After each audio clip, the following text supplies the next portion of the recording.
Ndio maana akasema zinaa ni juu ya mwili wangu nini mwenyewe.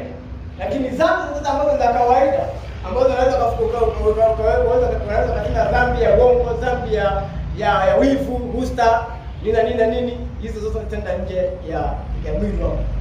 Hauzifanyi nje juu ya mwili wako, ni nje ya mwili wako. Kwa sababu hauzitendi unamtendea mtu mwingine. Haujitendei wewe mwenyewe, unamtendea mtu mwingine. Unapomwonea mtu wivu, unamtendea mtu dhambi mwenzako. Unapokuwa na husta kwa ajili ya maisha mwenzako, hujitendei wewe, unamtendea huyo dhambi. Ndio kasema dhambi sasa zingine hutendwa nje ya nani? Ya mwili. Lakini zinaa inatendwa juu ya mwili wako mwenyewe. Mtu yote anayetenda dhambi, yani anatenda nje ya nini? Mwanadamu yote anayetenda nje ya mwili wake, lakini mtu atendaye zinaa anafanya dhambi juu ya mwili wake mwenyewe.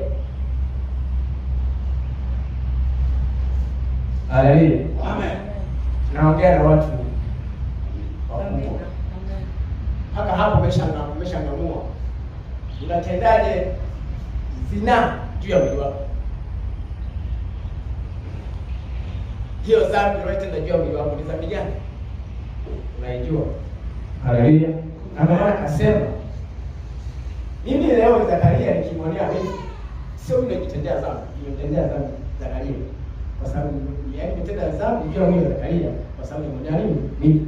Lakini nikitenda zinaa, natenda dhambi juu ya mwili wangu. Kuishinda roho ya zinaa na uasherati. Haleluya. Amen. Mtu ambaye ameokoka na mjua Kristo, mwili wake ni hekalu la Mungu. Kwa hiyo zinaa ni kulitia uchafu hekalu na kulitumia hekalu kwa kusudi isiyo takatifu. Kwa hiyo zinaa ni kulitia uchafu hekalu na kutumia hekalu kwa kusudi isiyo takatifu. Mwili wako ni hekalu la Mungu. Mwili wako sio mwili wako, ni mwili ambao unahesabika kuwa ni hekalu la Mungu. Sina mamlaka ya kutumia mwili wangu hovyo, kwa sababu huu mwili una mwenyewe. Amen. Una mwenyewe.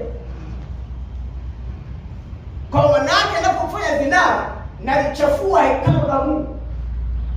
Nalitia uchafu hekalu la Mungu. Naligeuza kuwa dampo.